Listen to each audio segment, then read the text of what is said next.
Welcome to SmokeHouseStudios.net. The in-studio broadcast feed is now live.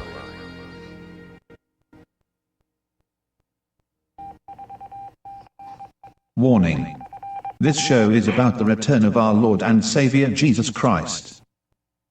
If you are easily offended by the truth, then you need to keep listening. His return is drawing near. SmokeHouseStudios.net. The Front Porch Show. A unique blend of current events and what they might mean, humbly seen through the eyes of God's Word, the Bible, in an old-school front porch discussion with occasional guests, your input, and a guiding hand through Christ. Broadcasting from atop the front porch, it's SmokeHouseStudios.net's The Front Porch Show.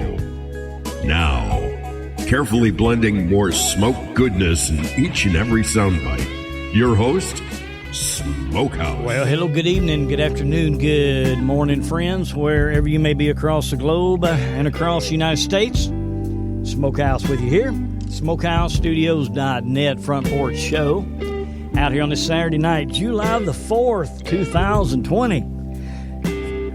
Well, happy Independence Day, folks. We're out here celebrating our independence from a tyrannical government today. Is that not just wonderful? Yet we're all mandated to wear a mask. Oh, wait a minute. I forgot. Most of the 4th of July celebrations, they have been canceled due to said government. That's right. I forgot. COVID, a disease so deadly and contagious that you have to be tested to know if you even have it. Are you awake yet? That is almost as stupid as wearing a mandated mask while celebrating your freedom and independence from tyranny, right? Oh, wait. Many of the celebrations have been canceled, like I said, by said government tonight. So you can't celebrate your independence. My bad. Sorry about that, friends.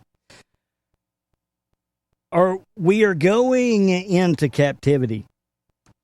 Things are not getting better, they're getting worse. Tonight's title is titled Firworks. And I'm not talking about the fireworks of a 4th of July celebration. I'm going to pose a question to you at the beginning of the program, and I want you to ponder on the answer because I will answer it for you a little later on after you hear some information, because the answer that you will receive will make sense then, okay? Why, in the last couple of months during these riots and this unrest, in major cities, the major inner cities of like Philadelphia, Chicago, New York, the big cities, why every night from about sundown till about 2 to 3 in the morning, every single night, why are they setting off fireworks in these inner cities? Why? Matter of fact, I didn't realize how severe it had gotten until my daughter's friend who lives in Chicago came into Nashville this weekend to visit her family just so she could get away from the fireworks. She says that they go off all night long, every night, and it's hard to sleep. So that's the question. Why every single night in these major cities are fireworks being detonated? Ponder on that answer. Tonight's program, titled Fireworks, we're going to dive into Jeremiah chapter 15 to open this all up. And Jeremiah 15 is the painful prayer of the prophet, the inevitable destiny of Judah. You can put America in the place of Judah if you'd like. There are 4 forms of destruction that happened to Judah. In Jeremiah 15:1, this is the uselessness of intercession for rebellion, for a rebellious Judah or a rebellious America. Then the Lord said unto me, even if Moses and Samuel stood before me, my mind would not be favorable toward this people. Cast them out of my sight and let them go forth. That's pretty powerful. Even if Moses and Samuel stood before me. Now we know that several times before God had told Jeremiah to not pray for the people because their fate of judgment and exile was already certain. And adding to the previous thought here, God said that even if two of the giants of the Old Testament here, folks, Moses and Samuel, two of the big dogs, were to intercede for Judah or were to intercede for America, it would not change their fate. God would not lift his hand of judgment against these people. Now, we know that Moses and Samuel, they were both known to be great intercessors. Moses changed the destiny or the destined judgment, if you would, of Israel through his prayer. And Samuel prayed, and the people were rescued from what appeared to be almost certain destruction. So those two were famous in their generation for the love and prayers that rebellious people, and those two did much for them. And so God said, even if these people right now, my mind is made up, man, and if these people interceded for the hand of judgment to be removed, I've already made up my mind. My mind would not be favorable toward this people. Now, Jeremiah, when he heard this, he understood that it wasn't as if he were a greater man of faith or prayer, but the catastrophic event that God had in store was not going to be avoided. Think about that. Wow. And then God said to cast them out of my sight and let them go forth. Now, Judah is going to face its appointed judgment and their righteous exile out of the land. We, in America and other nations around the world, we are going to face our appointed time and our exile out of our land. Let's go to verse number 2. These are the 4 forms of destruction, and I want you to pay close attention. And it shall be, if they say to you, where should we go? Then you shall tell them, thus saith the Lord. Such as for death, to death. Such as for the sword, to the sword. Such as for the famine, to the famine. And such as for captivity, to the captivity. And I will appoint over them 4 forms of destruction, says the Lord. The sword to slay, the dogs to drag, the birds of the heavens, and the beast of the earth to devour and destroy. I will hand them over to trouble, to all kingdoms of the earth, because of Manasseh, the son of Hezekiah, king of Judah, for what he did in Jerusalem. So all of these 4 judgments here, death, sword, famine, and captivity, are all because what has been allowed to happen in the nation or the area of Judah, just like in the nation of America. So they asked, where should we go? God promised in this verse that Judah would be cast out. Not only cast out of their land, but cast out of God's sight, people. And you know God, I mean, he created us. He knew the question, well, where should we go? And he answered by saying death, sword, famine, and captivity. So some will go to death, which if you do the translation of death, interestingly enough, it translates into plague and pestilence. And some will die in battle by the sword, and some will perish through famine, and the remaining will go into captivity. So what have we been seeing? We've got this coronavirus now, whether it's real or not, whether it's as severe or not, we'll never know. We're not being told the truth. We know they can turn it off and turn it on at their will whenever it suits their agenda. But there are people dying from it, so there's your disease. We have been seeing all these riots take place in our cities, and people have been being killed because of it. There's your sword. People have lost their jobs, lost their homes, lost their cars. They're going hungry. And the homeless and all in this nation is dying of famine. And now we peer upon the 4th of July, on our day of independence celebration, denied the right to celebrate said independence. We are headed into captivity. Jeremiah 18:21 says, "Some shall be destroyed by pestilence." He termed death, and that's where we get, when he said death in this section, he was making reference to plagues and pestilence. But check this out. The 4 forms of destruction, there would be 4 ways a corpse could be dishonored after death. It could come through the sword, through dogs, through the birds of the heavens, and through the beast of the earth. Now, it's going to seem here as if all the creation had gathered against Judah and their judgment to not only slay them, but to dishonor their dead bodies. Now, what have we been seeing right now? When Antifa, in these riots, people are dead, laying in the street. We've seen the videos of these people dying, shot. That one off-duty police officer that was shot, laying there with blood pouring out of him, trickling down the street, and they were mocking him and kicking him.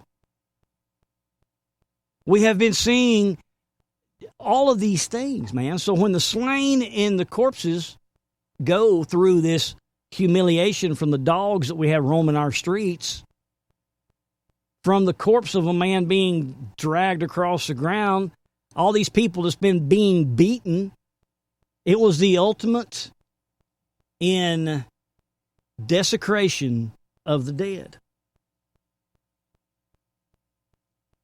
Fascinating. Fascinating. But we have to understand, the history of Judah tells the story of Manasseh's great sin.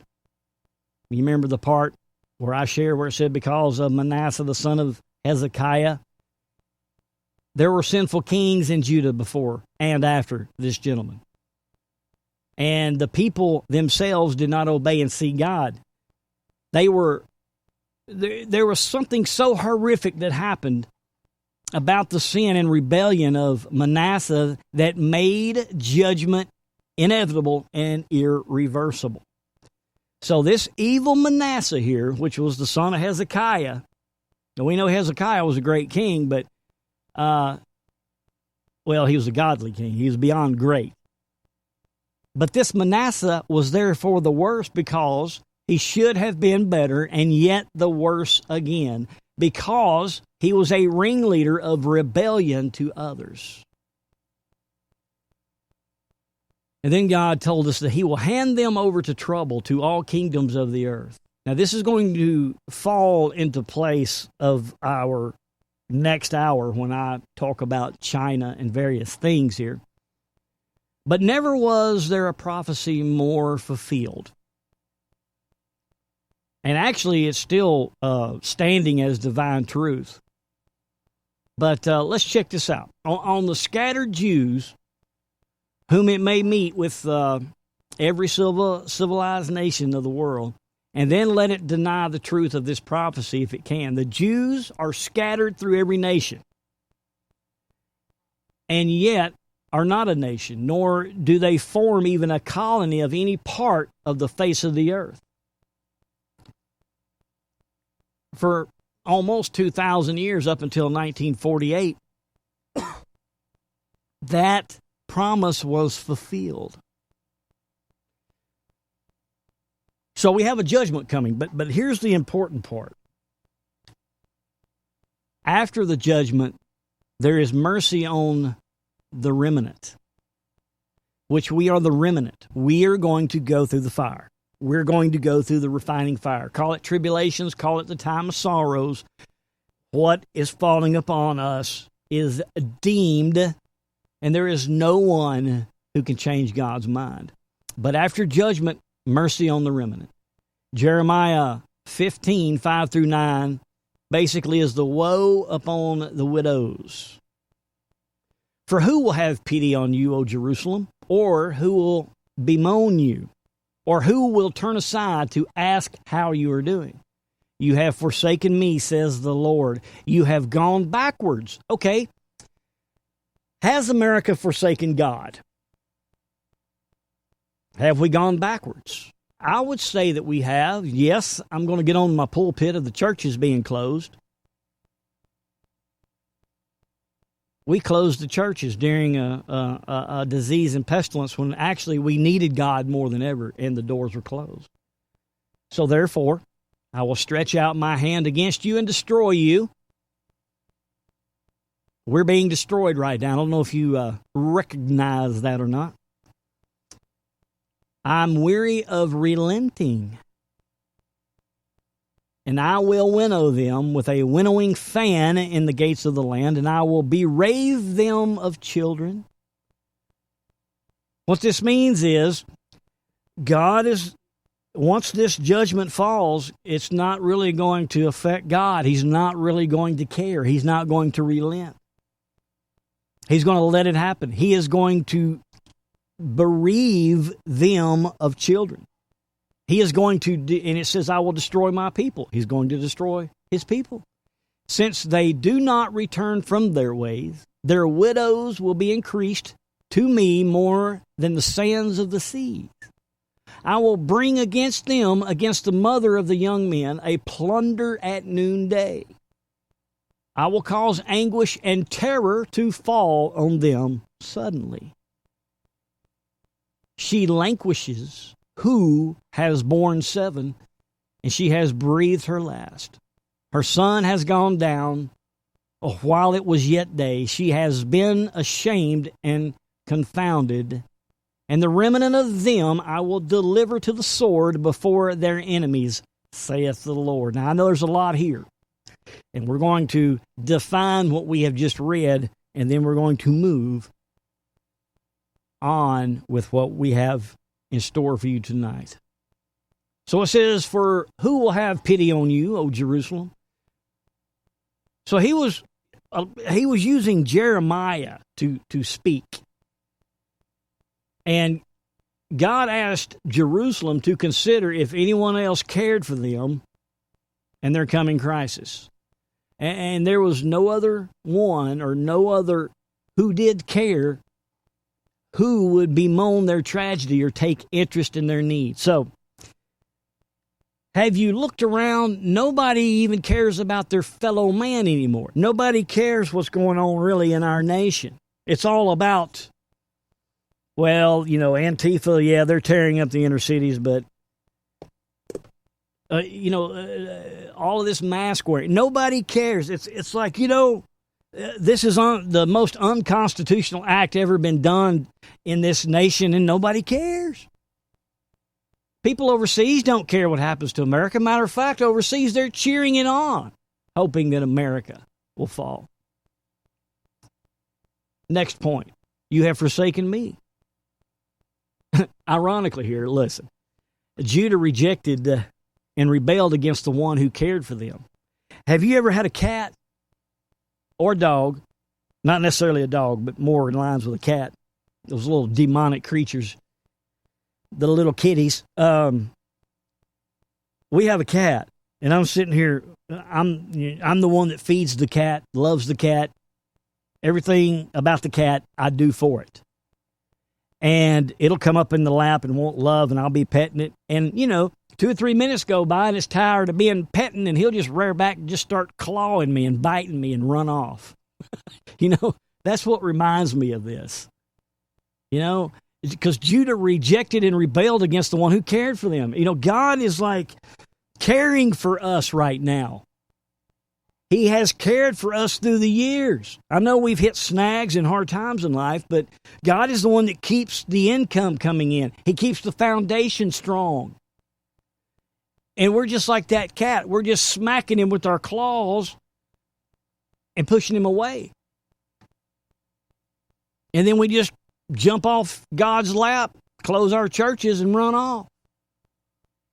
And this is why God is bringing the judgment. So instead of processing that they had gone backwards, God will answer their rejection of Him with His own kind of rejection of them, to give them over to judgment and destruction. Believe me, I mean, I would never harm an animal, but you know what goes through your mind. You know, when the cat does that, you're like, man, I'm the one that was been taking care of you. Why are you biting the hand that feeds you? And you just want to smack the cat around, which you don't. Don't send me emails. I don't harm animals. But you can understand God's thinking here. And then the next part is, I am weary of relenting.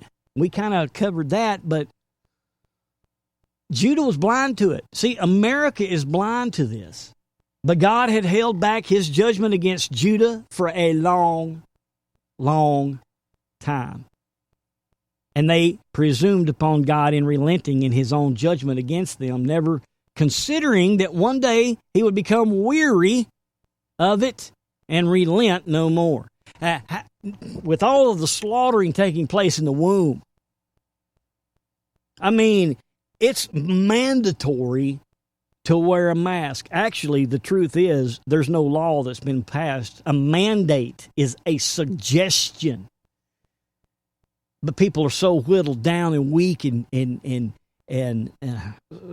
just sucking off the tit of the government that they just treat it as it is a law. It's merely a... But anyway, the point is, you know, they force you to wear a mask, okay? But yet, it's supposed to be my body, my choice, right? I mean, that's the excuse that women use to slaughter and kill and butcher the children in the womb, correct? It's my body, my choice. But see, you don't get that right when it comes to a mandated mask. No. You don't get to make the choice. You have to follow tyranny, or there'll be consequences, right? So the point here is that God has become weary of relenting now, and He is fixing to pour it on us. And He warns us, next part, that I will winnow them with a winnowing fan. The work of winnowing basically is used when wind scatters like the chaff, okay? When they use wind to blow the chaff off of the wheat, and which is basically separating it from the valuable grain. And God would soon scatter Judah and Jerusalem into exile from this winnowing fan. The widows will be increased to me more than the sand of the sea. So if we consider this judgment, folks, to come upon Judah, to come upon America, God mentioned all the widows that would come forth from those slain in battle. Now, I know you're sitting there thinking, man, that's pretty hardcore. We really haven't seen a volume of people get slain yet in this Antifa rise, or whatever you want to call it. No, we haven't. But as we get into the show tonight, I'm so glad you chose to listen in, because there's some important things going on. Firworks. She languishes who has borne 7. Now, if you bear 7 children, it would be normally considered a sign of great blessing, something of a perfect family. Now even that woman suffers and perishes, she has been ashamed and confounded by the great judgment of God to come upon Judah. Let's go to Jeremiah 15:9 just for a second. To have 7 sons is a Hebrew picture of complete happiness. But the mother in Jeremiah 15:9 has had her happiness pass all too soon. So this is just an analogy used here, folks, to show that many are going to be taken away. The widows are going to increase. And it started with this COVID. Well, it started with other things, but really now in our face, at the beginning of this year, it started with COVID. What is their plan with COVID? In 2015, as directed by the globalist criminal corruption network known as the Deep State, President Barack Obama authorized millions in funding for the Wuhan Institute of Virology, the location now understood to be the epicenter of the COVID-19 outbreak. The research carried out here was to provide the agent for a global biological attack on a scale never before seen, one that would be timed for release within an election year, starting the very day unsubstantiated efforts to impeach President Trump fell apart. With their base of operations in the Democrat establishment, the Deep State Shadow Corporation embarked on a coordinated irregular warfare insurgency with multiple aims, all under the cover of a global pandemic they themselves manufactured for this purpose. Enabled by their owned and controlled corporate media monopoly, they instigated a heavy-handed and unjustifiable nationwide shutdown to reverse Trump's many economic and unemployment gains, with Democrat-controlled states suffering the harshest restrictions in the country. Trump's energetic rallies were halted, hiding from view the surging nationwide passion for his galvanizing message, while Democratic presidential frontrunner Joe Biden was able to avoid interviews and debates where left-leaning voters would not be shown his obvious inability to govern, or the emerging Ukrainian bribery scandal that earned his family millions in illicit kickbacks by abusing his office. The next major advantage of the pandemic for the deep state was the case made to the public for mail-in voting, a highly insecure practice proven to be rampant with fraud, just as the public saw in one such example when a former Philadelphia judge pled guilty to stuffing ballot boxes after being paid by what he called a Democrat political consultant. With a rapidly rising death toll needed to make the case to the public for even harsher control, normal influenza deaths for the year were recorded as COVID-19, artificially inflating the numbers. But this was only the beginning. When this did not yield enough fatalities, the deep state initiated a murderous plan to defy federal guidelines and to move infected patients into nursing homes where the highest risk age group could be found in large numbers. The deep state governors of New York, New Jersey, California, Pennsylvania, and Michigan oversaw what can only be described as a genocide of our elderly loved ones, even as the quickly constructed field hospitals and medically equipped Navy ships stood mostly empty. This horrendous act cost the lives of over 50,000 people, but gave the insurgency a death toll that would stoke the public fear needed to push ahead with their goals. In these dark times, when people had little else but the comfort of community in their faith, this too was forcibly halted when simply going to church was banned across the country under the guise of public safety. Depression and loneliness became the new epidemic, all designed to create the social conditions needed for what was to come next in their despotic plan to fracture the nation and hold on to power. Immediately upon reports of a flattening curve and a reduction in new cases, the mysterious murder of George Floyd hit the headlines. What was presented to the public as a routine instance of racially motivated police brutality turned out to be a strange and coincidental series of events involving two men who once knew each other, working security in a nightclub. This event provided the justification for the next chapter in their coordinated insurgency against the United States. The goal was to inflame civil unrest along racial lines on an emotional platform of social justice. A divided house cannot stand, and the enemy knew this all too well. Black Lives Matter was funded and designed by the corrupt Democrat establishment as a social weapon to draw crowds of well-meaning protesters into harm's way, using them as human shields while they pushed a savage insurrection on city streets.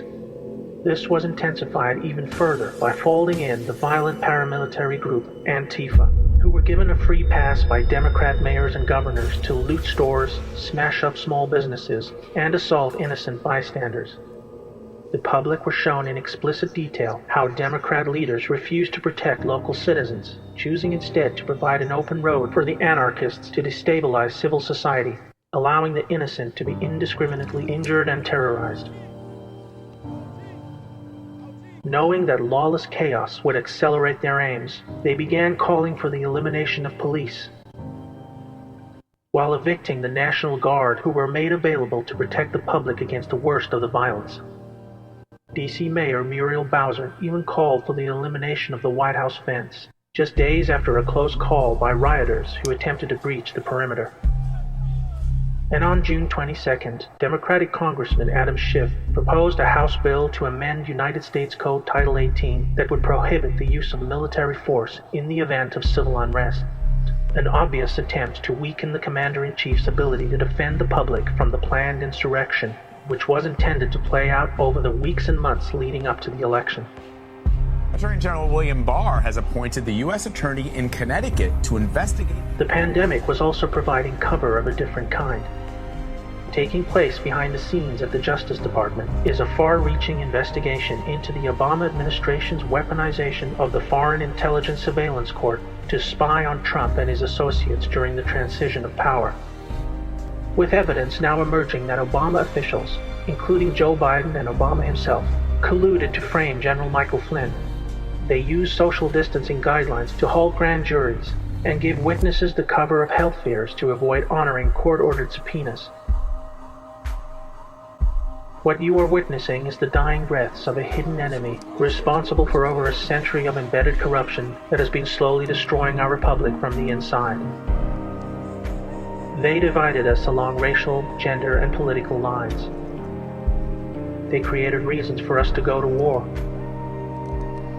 They made international trade agreements that brought us no benefit, but allowed them to steal our vast wealth, driving us into a state of perpetual economic decay. They flooded our streets with deadly drugs to manufacture a devastating epidemic of addiction and mass incarceration. And they did it all with impunity while their completely controlled mainstream media assets kept us distracted and focused on everything else except our one true enemy. The 2020 U.S. elections are like none we have ever experienced. COVID-19 is being sold as a natural event, but we see now it is an attempt by enemies of humanity to hold on to power. After November, they stand to lose it all, but they will do everything to keep the crisis alive and the people in fear. To win, we must remember what made us strong, so that true justice can finally return to what is, and always will be, the most exceptional republic ever to exist in all of human history. May God bless America. And everybody knows who Kamala Harris is. And on June the 18th of 2020, Kamala Harris said this, and I quote, "And once Trump's gone and we have regained our rightful place in the White House, look out if you supported him and endorsed his actions, because we'll be coming for you next. You will feel the vengeance of a nation, and no stone will be left unturned as we seek you out in every corner of this great nation. For it is you who have betrayed us."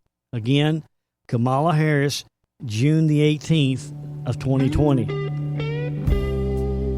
Okay, folks, when we return, we are going to break down in detail what all has been happening behind the scenes for the last 2 weeks in regards to our Republican politicians. And we know the Democrats are out to get us. We know the Democrats want us all dead so they can totally consume us and take us over. We get that. But the Republicans have bailed on us. Republican mayors and governors now are falling in line. Have they been threatened? Because now they're mandating masks again under this COVID-19, threatening people with unjust persecution, fines, and jail time. The Republicans, friends, the Republicans. We'll be right back right after this. Smokehouse. To talk to Smokehouse, dial 641-552-9354. That number once again, 641-552-9354. And enter access code 252380, followed by the pound sign. Call in and join the show. SmokehouseStudios.net. God is among us. The door to the ark is slamming shut. You have the right to remain silent. Anything you say will be used against you. You are not listening. I want your job to be taken from you. A protest has turned violent in California, Berkeley. This is why we're fighting for the soul of America. You should be able to share ideas without fear of being fired from your job or shouted down. You are not to be heard. This is one of the few things one could say we have no precedent for in the United States. You have the right to remain silent. The only way we separate the good ideas from the bad ideas is to be free to say whatever we want about them. Anything you say will be used against you. There's no free speech for fascists. Your posts on Facebook, Twitter, and social media will be saved to shame you. Kevin Hart has stepped down from hosting this year's Oscars. Anything you say that we don't like will be used to shut you up. You can't be funny. It's creating an atmosphere of fear and repression, and it's gonna bust. You cannot think differently. It makes it difficult for you to learn from other people. Isn't it spooky that we're having this discussion? You can't challenge us. Kids grew up dipped in Purell, playing soccer games where they never kept score. There is no debate. The type of diversity that they hate is diversity of thought. We reserve the right to be offended by everything. No university should ever create a safe space. You're not going to protect people, and so the best you can do is to make them strong. It bothers me for the young people who are being deprived of anything that could open their minds.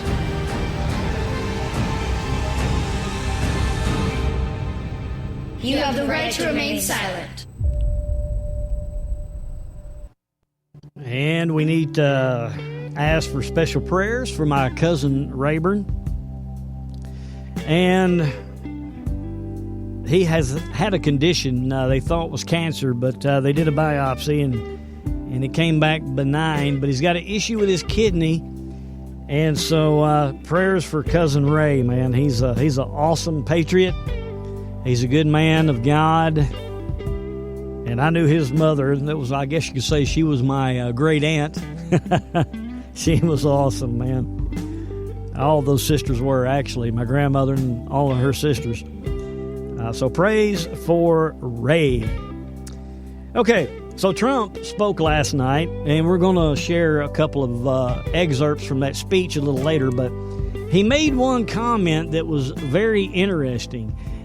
He talked about he's going to send in the federal agents in order to break down and stop all of this infiltration, this insurrection that's going on by, these various groups, okay? And it's kind of interesting the way that Trump did this, okay? Trump was sitting around as though he's not really going to do anything about it, and he did want us to see the truth of these wicked politicians. He wanted the American people to see the extent that they would go because they hate us and they hate America. But it appears that Trump and Barr has fooled them all. Interesting insight here. There is an interesting article here in the Epic Times that talks about this. And if I can get it to do the deal here, maybe I can share it with you. But, it's not going to let me do it. I wonder why not. Interesting. Well, apparently the devil doesn't want you to know this. Okay, we shall return to that in a moment. So Trump, basically what he has done is he has come out and stated that he's not going to send in the National Guard. He's going to send in federal agents. And the way that Trump and Barr, basically, in paraphrasing, has fooled them is if he sends in the National Guard, even though right now Trump has signed the Stratford Act, he signed preparations, the war preparations and all that, basically Trump is in full control of the National Guard. But the governors and the mayors can decide whether or not to allow them into their state, because it's the governors that make the decision on calling up the National Guard, and all we have been witnessing is the governors sitting back, doing nothing, and allowing the destruction to happen. So by Trump implementing the federal agents into removing the vermin off of our street that are causing these troubles, the governors have no say-so on what a federal agent does when sent in by the president. So when the federal agents start coming into these states, the governors cannot stop them. And last night, Trump told us that that's what he has done. He's called members from the FBI, the ATF, all of these federal organizations, and he's put together task force to go into these cities and stop all of the riots and the destruction. Okay. So I go back to the question I asked you at the beginning of the program. That's why I titled the show Fireworks. Why have they been setting off fireworks in these major cities every night over and over till the wee hours of the morning? Still ponder that answer. A lot of the hardcore riots and a lot of the hardcore burning down areas has dwindled. And now they're moving to a new tactic, which is blocking the roads and ambushing people individually now. Scare tactics, fear tactics, okay? Check this out. Here we go. Today in Provo, Utah, a group of Antifa BLM protesters are doing their typical tactic of trying to surround a vehicle to keep it from moving and then to attack it in whatever way. And in this case, the vehicle was shot at. So what happened was this is a typical ambush. It's a very similar ambush tactic to what you'd see in a combat area. You had a bunch of people stop the vehicle, and then the gunner, the guy with the weapon, came out and shot at the vehicle. I told you this was going to go inland. It's not just going to happen in places like Seattle. Provo was a very conservative town, mostly Republicans, okay? Mostly Mormons. This is going to start happening everywhere. Now, the other thing is that, as Nancy Morgan Hart reported today, there are now attacks on semi-trucks. Remember I said they'd go after the logistics supply lines. They're going to start shooting people on the highways, primarily truckers and police officers, but they'll go after others as well. This is escalating to a major civil war, and you hear none of the Republicans, and certainly not the president, talking about it in D.C. This is abominable. It's abominable. They're more worried about this COVID thing because that's their tool for suppression and oppression. And that's what it is. So they're keeping you tied up with this whole thing with COVID, right? With the Wuhan. Now, I got to say another thing which I neglected to say earlier today, and that is that I find these Republican governors who are going along with these things to be disgusting. And I'm going to name two of them here right now. And I'm talking about the Wuhan mask situation, the social distancing, the contact tracing, formal mandatory mask wearing, whatever they do. You have Greg Abbott in Texas. I don't know what he's done since they had the demonstrations down there on Sunday, but Greg Abbott fell for this. And another Republican that did it is Governor Herbert of Utah. These Republicans are disgusting, and it goes right along with what Mark Pantano says, that they just go along to get along. They don't stand up for principle, and they sure as hell don't stand up for you. Now, because they're pushing all this Wuhan stuff, they've got all these guys in masks running around, and now they're shooting people like this situation in Provo today. This is going to go nationwide, and the military is not going to be able to handle it, and the police aren't going to be able to handle it. It's up to you. It's up to you. Now, it's up to us, but we're going to get into what that's going to mean. So why are now Republicans, including Bill Lee here in Tennessee, why are Republican governors now falling in suit with the Democrat governors, forcing masks? I shared a good friend of mine, John Stiles, a few months back, when the masks first came out.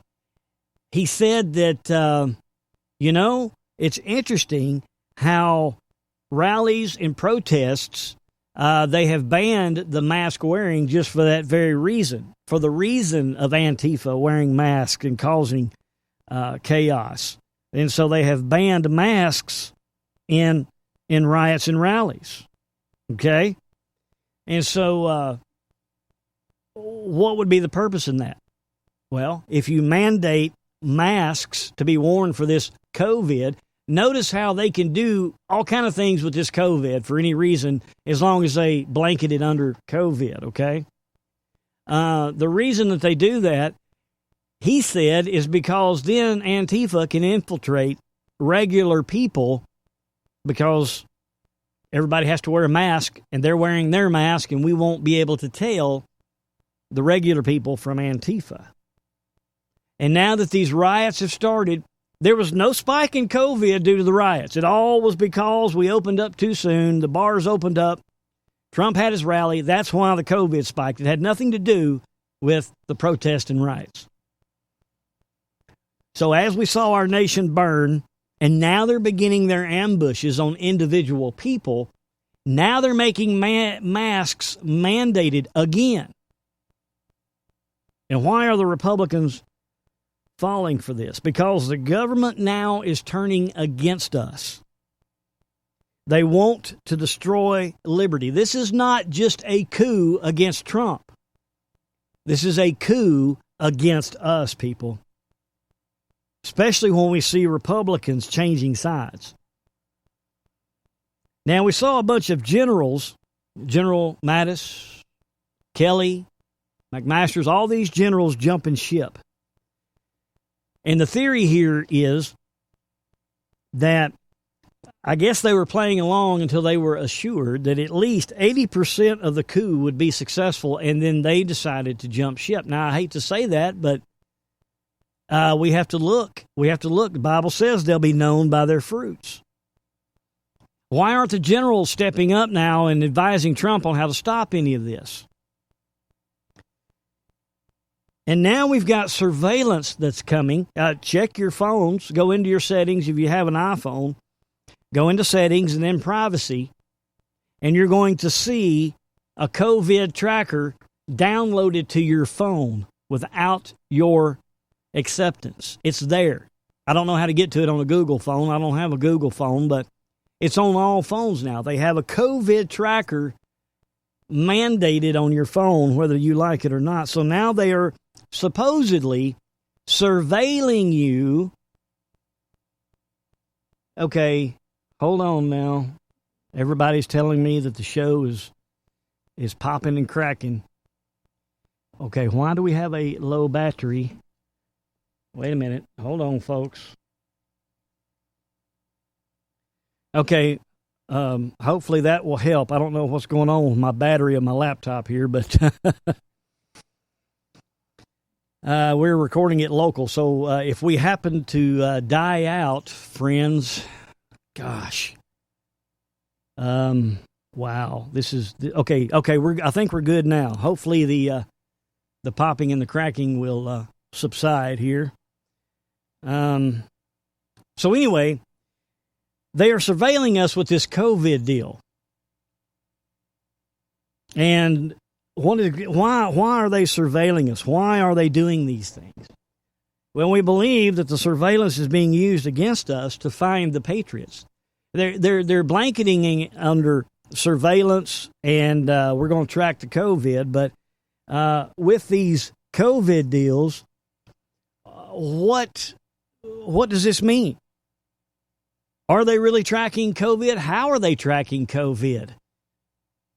I believe that they're being used to get into our phones and see what we're saying, what groups we're following beyond that of Facebook. Because if you think about it, many people, they aren't on Facebook. COVID is the front. COVID-19. We've shared with you several times on the program what COVID actually means. COVID-19. The C is always represented back in old ancient times. Apollyon, the one that's going to come up from the pit. And Ovid, we know, is the poet in ancient Rome that was cast out. And yet, Ovid also means sheep. And the number 19 in satanic cults and rituals means slaughter. So you put this together, COVID-19 means Apollyon, or demon or Satan. Apollyon, sheep slaughter. COVID-19 is not only used to kill our elderly, putting them in nursing homes, but it's being used for everyone to wear a mask that can develop fungus bacteria in their lungs from breathing their own breath. And on it goes. And then it's possible, now this is just theory here, that the reason that these Republican governors have jumped ship, there could be threats against them. You know, basically, you lock the people down or you're going to pay. Or you lock the people down or you're going to become the enemy and we're going to come after you like we're coming after them. So on it goes. Or a quarantine from the Trump rally would really be, or a guarantee from the Trump, or excuse me, a guarantee from Trump that they will be protected. Now, that's one theory that, you know, Trump has turned on us too. I'm not ready to saddle up on that one yet, but it's either one of the two. It's either they have been threatened to lock the people down or they're going to pay, or Trump has guaranteed these Republican governors to follow the line and they'll be protected. But friends, we're being attacked from above and below. And here's why I say that. We have gangs that are infiltrated with Antifa. We have Chinese forces that have infiltrated with Antifa and Black Lives Matter. And that's what's attacking us below. But the government is the one attacking us from above. And you think, well, how in the world is that happening? Because, did you hear about the couple in St. Louis that lived in a fairly well, an actual nice neighborhood, and a bunch of protesters come breaking through their fence onto their private property, putting them in fear of their life, screaming that they're going to kill them and burn their house down. So the couple comes out with firearms, and the man was holding his AR-15 to the side, but the woman was actually pointing her gun at the protesters. Now, the media ran with that. But what they didn't show you was a photograph taken where a protester had an AR-15 pointing it at her. So she had every right to point it at the protester at that point. Okay, with that being said, they're getting charges brought against them for aggravated assault. To the best of my knowledge, nothing's being done to the protesters. But the law-abiding citizen that was merely in fear of their life, that was protecting themselves, now charges are being filed against them. Now, I'm sure when they go to court, I'm sure that they're going to get out of this, but they're going to have to spend the money and the time to go to court. And he was interviewed, and this is what he said. That's a completely ridiculous statement. I'm not the face of anything opposing the Black Lives Matter movement. I was a person scared for my life who was protecting my wife, my home, my hearth, my livelihood. I was a victim of a mob that came through the gate. I didn't care what color they were. I didn't care what their motivation was. I was frightened. I was assaulted, and I was in imminent fear that they would run me over, kill me. So he is being charged with aggravated assault along with his wife, and they're going to have to stand trial over this. So the bad guys, the hoodlums, get to do as they wish, and with little to no charges brought against them. Now, I know Trump, I know they're starting to arrest these people now, but you see how we're being attacked from above. Why is our government doing this to the law-abiding citizens and not going after those these past months that have been causing all of this chaos. Fireworks. The question that I pose to you, why are they setting off fireworks in these major cities? We know that government creates the problem and then they come in with their solution. All right? We know that the COVID was the code to lock everyone in their homes, to imprison them into their homes.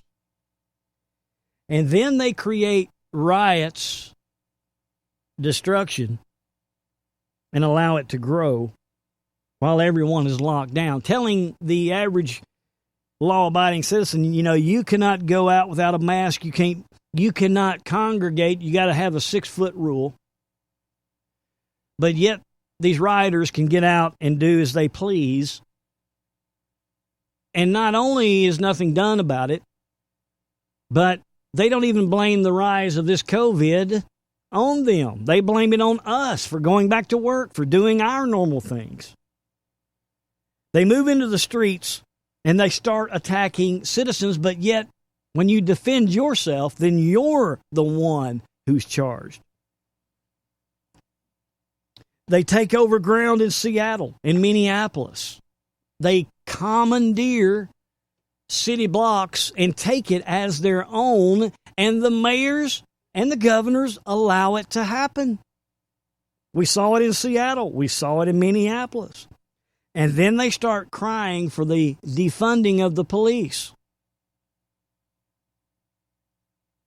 And it's not going to be too long before they start crying for the defunding of our military. But I think Trump threw him a curve here because he didn't send in the military to do this work. He has set in motion federal agents to do this. So they may not get to pull off their defund the military agenda. And now they are attacking political leaders. The Chaz or the CHOP or whatever you want to call it, where they commandeered those 6 blocks up in Seattle, the mayor allowed this to happen. Now, here is the hypocrisy. Let me explain to you the hypocrisy from the left. So the mayor, the Democrat mayor, backs out, lets them take over the city, runs the police out of their station, and just allows them to rob, rape, pillage. We shared a couple of shows back of the gentleman that was giving us the inside baseball of what was happening at night when everybody went to bed in those areas. There was a woman on Fox News that was being interviewed that was about to describe these type of things, and Fox News cuts her off. So here's the hypocrisy. There is a woman in her committee, in this mayor's committee, that wanted to lead a protest. So she leads a protest, and she leads the protest to the mayor's house. So now all of these gangbangers are at the mayor's house now, threatening to burn it down and beat her and all this. And now she decides to call the police. Now, the mayor didn't want the police to be working and go and help these citizens. She let them run wild until they came to her house. Then she called for the removal of Chaz and to reinstate the police and to run these people out of town. But then she turns around, and the woman that was in her committee that led this march to her house, she wants to charge her with all kind of things. And it's like, wait a minute. You're trying to charge her for the exact same thing that you did to the American people. Total insurrection, total tyranny, hypocrisy beyond all bounds. So now they're beginning to attack. They're you see what I'm saying? Their level is raising at each stage. And the whole time they have been blasting fireworks around in these cities like clockwork. We shared with you what Brother Roy Potter had said about now they're ambushing people on an individual basis This is a military attack. This is a military strategy to throw a log out in the middle of the road or do something to stop a vehicle in the fire zone so that when the person stops, then a gunman, a sniper out in the woods can start shooting the people. Now, as of now, they're not shooting people. They're just shooting the cars when they get stopped. Kind of a warning shot. But trucking companies in the United States are starting to send their drivers messages that trucks are being shot at in Ohio and to be on alert. So they're stepping up their game. And so now, I believe I'll answer why I think they are popping off fireworks every night in these major cities. They've conditioned people to wear masks so that when Antifa infiltrates regular people, you won't know it. And I believe that they are conditioning people now to hear these fireworks every night, become accustomed to it, so that when actual gunfire begins in these major cities, people won't be alerted to it. They won't think any different. They'll just simply think that's just more fireworks. And they can mask their murder and mayhem by months and months of conditioning of popping off fireworks in these major cities. Something to consider. Or are they doing this? Do we have another organization in these streets that are popping off the fireworks because Trump's about to send in those that are going to start killing these people? I don't know. But I truly believe, and after hearing the evidence that we have gone over tonight, with them continually stepping up their game in this insurrection, in this sedition, in this overrunning of this nation, this coup against the American people,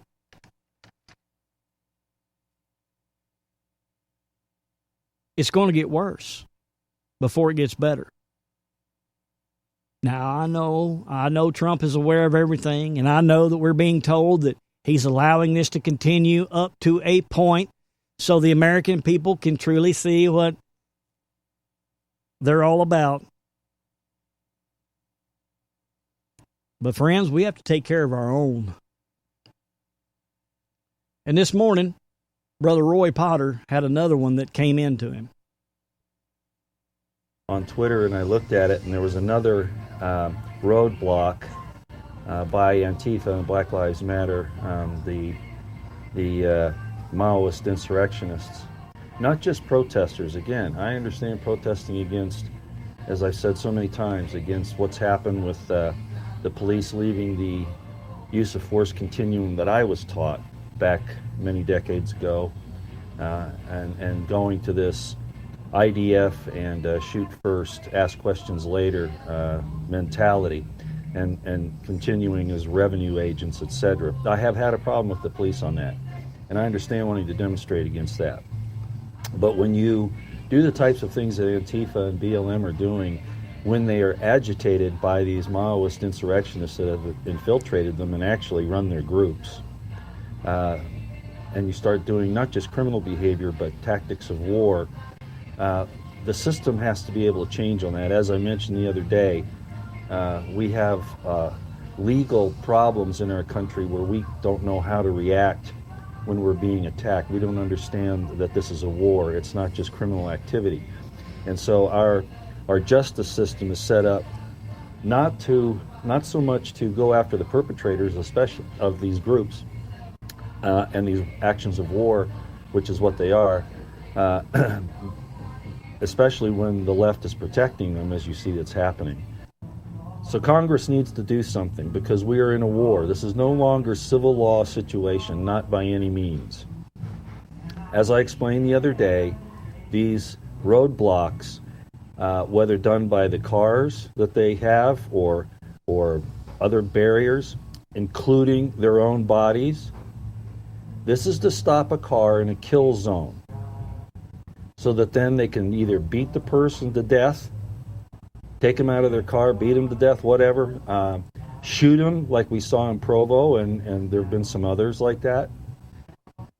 The only way to escape an ambush, I told you the other day, this is now turned into a opposing military operation. Okay, we've got the Maoist, leftist Marxists doing this, and the damn state and local governments, along with the feds, have to understand that this is no longer criminal behavior. This is war. This is war. And this is truth. And so again, it appears that Trump may have fooled them all. After having gone through a fake impeachment, the virus pandemic, which has coupled with a never-before-attempted economic shutdown, the Trump administration suddenly faced with an escalating series of simultaneous riots across the nation. Now, Trump and Attorney General William Barr on May the 31st announced that the U.S. government would be designating Antifa as a terrorist group and that all federal law enforcement agencies were now coordinating their efforts through 56 FBI Joint Terrorism Task Force to identify criminal organizers and instigators.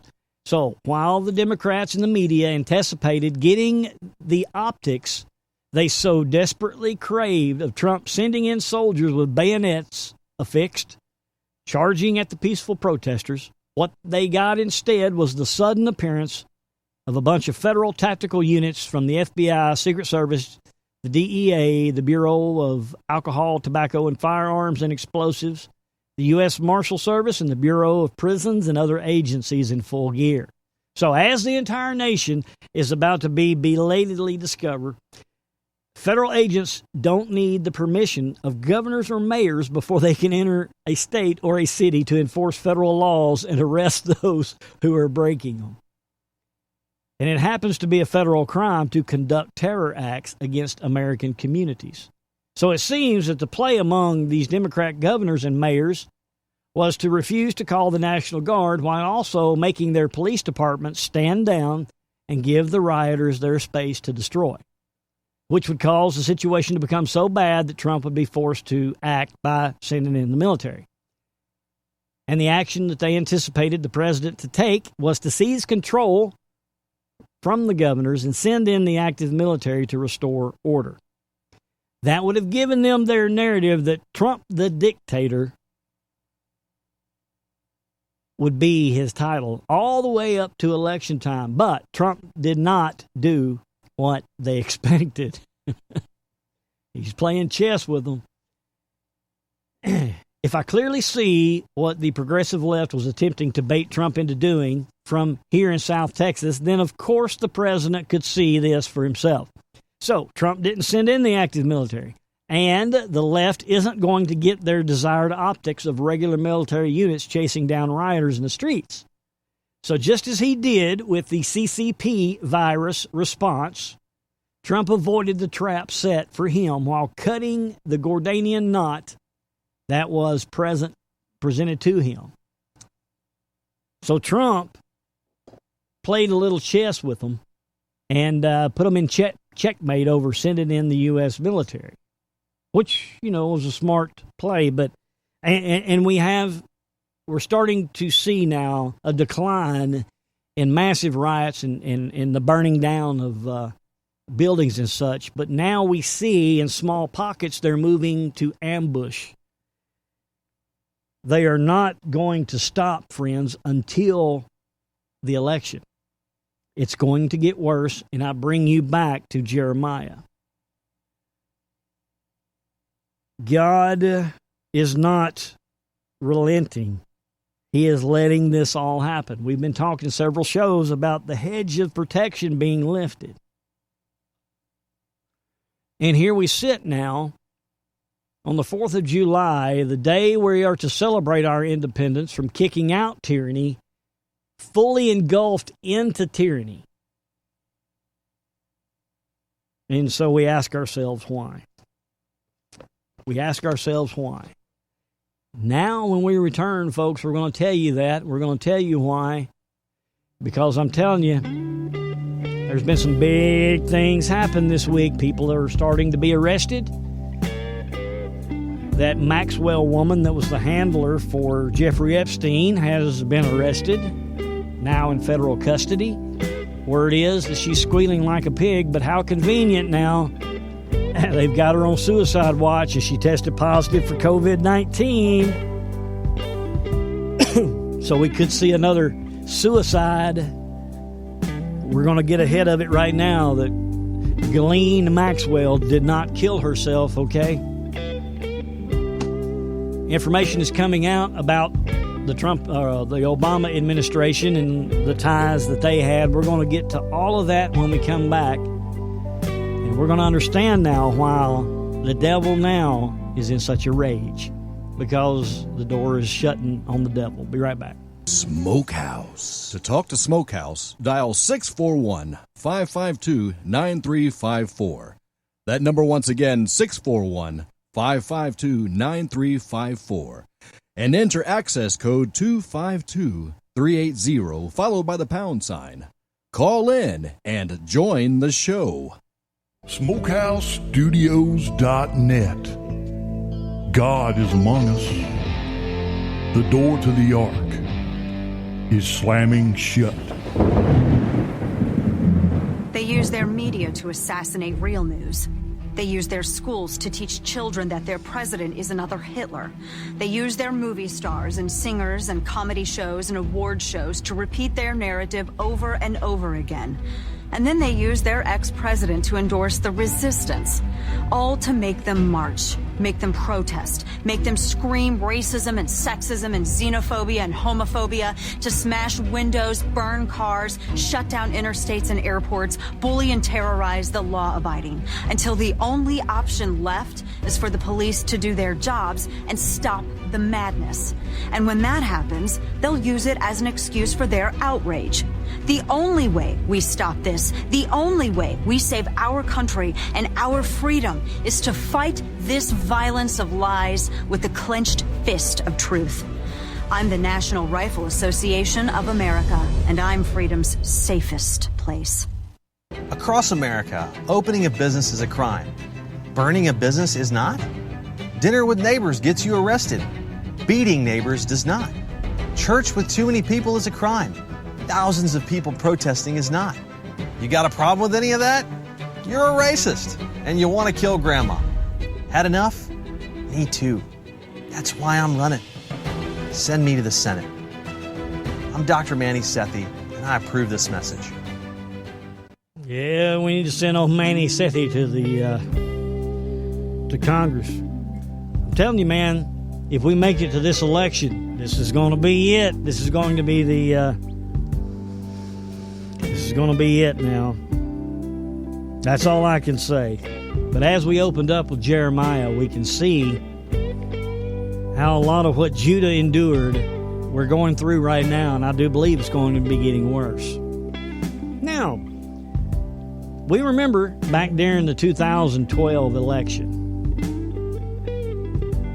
the Democrats came out in the Democrat National Convention, and they decided to put God and Israel to a vote on whether or not to allow God or Israel on their platform. We shared this on many shows. If you're unaware of this, go back and look it up when the Democrat National Convention put God and Israel to a vote. They ended up allowing God and Israel to be on their platform, but they put it to a vote, and the yays just barely outweighed the nays. But God and Israel was booed 3 times. Now that right there should have woken the church at that very moment in 2012, but it did not. So much so, the government, under these 501c3 churches, told churches, you cannot preach politics from your pulpit. So not only did they not bring light to what the Democrats had just done, they ceased and desisted on even preaching politics. And these are the very same churches that are closed right now, when under the First Amendment, the government cannot, I repeat, the government cannot infringe upon our right to worship in any shape, any form. But yet they put out a stupid mandate and the Church of America closes their doors. And you wonder why we're in the shape that we're in now. So, will the opening of the churches fix everything? Nope. Because if the churches ever do open fully, it's going to be business as usual because the government's going to tell them, well, you can't even relate this COVID. Don't even talk about COVID. You know how the government does. And these churches are going to follow suit. So you can understand now, as with Judah, in Jeremiah, how God is put out with all of this. Cuomo on CNN the other day. Listen very close to what he said. This is not a very good clip. A lot of these clips tonight I have aren't very good. I apologize, but Cuomo says we don't need help from above during all of this. Let me tell you what the Bible says. The Bible says, do not rely upon your own understanding, but trust in the Lord. But here's what Cuomo's telling you. If you believe in one another, and if you do the right thing for yourself and your community, things will get better in this country. You don't need help from above. It's within us. You don't need help from above. It's within us. So you don't need help from above. It's within us.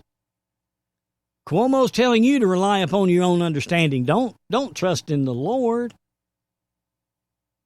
When God tells us, don't rely upon your own understanding and do trust in me. And there is a nation of people that believe exactly what Cuomo has said. And so you can understand why God is not willing to withhold judgment against us right now. I don't know how many of you know who Judge Joe Brown is, but Judge Joe Brown came out a few days ago and dropped a bombshell on the Obama administration. Check this out. And the last one, number 44, and the one before that, 43, Bush and Obama. Well, there are pictures of Bush with his arm around 8-year-old Barack Obama because his stepdaddy, adopted daddy, Lolo Sotoro, had done a lifetime worth of business with the Bushes. Wow. Uncle George Herbert Walker, after whom George Herbert Walker Bush, Bush 1 president, was named, founded Halliburton in 1946 in Oklahoma. And Lolo Sotoro had been international executive vice president for Standard Oil. There was talk of him being a CIA asset. Well, yeah. See, he ran the death squads for the Indonesian army. On his own call, anyone could be assassinated. So when George Herbert Walker Bush became head of the CIA under the Ford administration, he just got with his old buddy in the oil business, Lolo Sotoro, and pulled off the hits. See, Barack's grandmother has been acknowledged as being the woman that operated the channels through which CIA money went to the Southwest Pacific. So she introduced her daughter, who had just had Barry, Barack, to Lolo Sotoro, and they got married, and Lolo Sotoro adopted Barack Obama. The name was changed to Barry Sotoro. Now, when he went to high school in Hawaii, I know about that high school. I almost sent my oldest son to it. I could afford it, but I didn't think he deserved it. 20 years ago, the tuition was $95,000 a year, not including room and board. When Obama went there, I've talked to two of his classmates. They independently state that the tuition, not including room and board, was $45,000. Now, Business Insider reports his income for 2017 at over $200 million net. That's after taxes, deductions, write-offs. For this last year, 2018, they reported it as $570+ million. And that's after all deductions, tax, right? Trump doesn't make that net. I mean,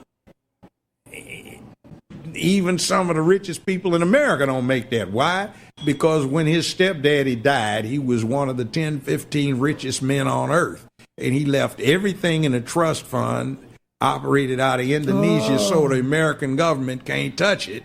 That makes Barack Obama 1/3 beneficiary for the assets of one of the 10, 15 richest men on earth. See, so we got a game run on us. So, you know that little thing that Bush W does when he gets with Michelle, they giggle and he gives her candy. The inside thing, is that supposed to be the same kind of candy he used to give to her husband when he was 6, 7, 8 years old?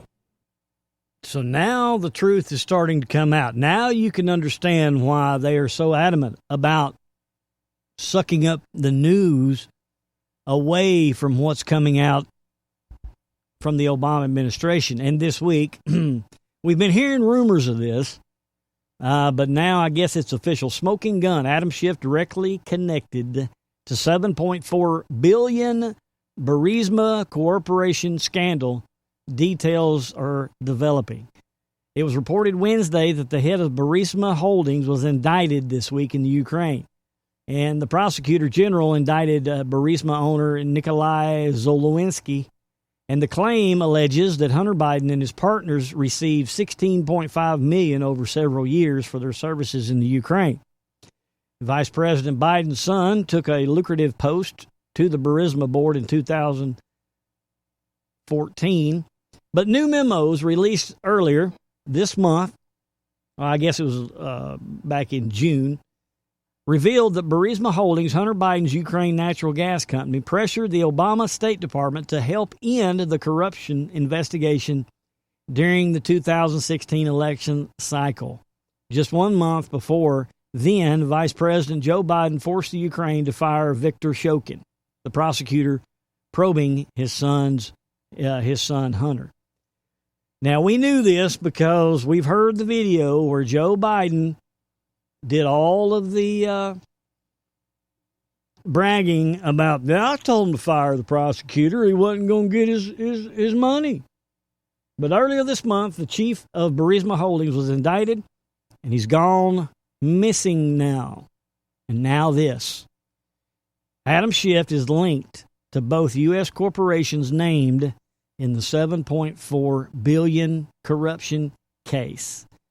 Schiff is connected to both BlackRock and Franklin Templeton Investments, two companies that were named in the $7.4 Burisma Ukraine corruption claim that was announced. And right here we've got the actual printout of all of this. So it's coming out now. All of the corruption from the Obama administration, on and on it goes, and now Adam Schiff is named. So we can see now, we can understand why they're wanting to scorch the earth. They're wanting to burn everything down to stop what's coming. Now, are they going to be able to succeed? Are they going to be able to take us down and create their one world order right now? Or is Trump going to be able to intervene and at least put this off for a while? Because we know at some point, there is going to be a globalist order. There is going to be a mark of the beast. Interestingly enough, have you been seeing these signs in store windows that say, please have exact money when you purchase something because we don't have any coins? We don't have any change to give. The U.S. Mint now is stopping the production of coins. In one article I read, in the near future, they're going to start depleting the ones and the fives. Now, if you're following a Q side here, the Nasara and the Jasara, we kind of covered that in past shows, where Trump is moving us off of the dollar onto the gold standard. You know, many are saying that that's just proof that we're being moved to the gold standard. But we have to look at the Bible here. There is going to be a cashless society And you're going to have a mark in order to act in this society. You're going to have a mark to be able to buy, sell, or trade. A cashless society where they can mark you, track you, and with this mark, they're in charge of your bank account. So, if you take the mark, you have to deny Christ as your Savior, first and foremost, in order to get the mark. And then you're going to be tracked. So if you speak out against the government or do anything that they don't like or don't do anything they tell you to do, they just turn your chip off and you can't buy or sell nothing. So by taking the mark, you've already damned your soul to hell to begin with because you relied on man. You did not rely on God. Okay? So now that you've accepted the chip, and you're relying upon the government, if you don't do what they say, they're going to cut you off, and you're going to be no different than you would be if you didn't take the mark. So many believe that this decline in change, and soon to be our ones and our $5 bills, is a gradual transition to that mark. And I want you to think about this. We're being told right now that the reason they're trying to get rid of hand money is because of what? Ding, ding, ding. The COVID, the disease. You know, disease can be transferred via the money. So let's get rid of the money. Let's get everybody accustomed to using their credit and debit cards. And once they have fully removed the cash and the coins, and everybody's accustomed to transacting via a card, then they can start whittling away the credit card and debit card with a mark. Now, I don't know if this mark's going to be a chip or a tattoo or whatever it's going to be. The Bible says that we're going to have to put it in our right hand or our forehead. How many of you, I know it happens to me a lot because I go to different factories and warehouses, but how many of you have had to have your temperature taken before they allow you on a plane or in a business or something? Where do they shoot that temperature gun at? They either shoot it to your forehead or they shoot it to your right hand. Well, why do they do that? Well, they've got you conditioned to do what the government says because you're wearing a mask right now. Let me repeat. Here we have a disease, a pestilence that is so bad. It is so severe. This COVID-19 has been played up in the media like it is something beyond anything that we have ever seen in the history of our nation. A disease that is so deadly and contagious that you have to be tested in order to know whether or not you have it.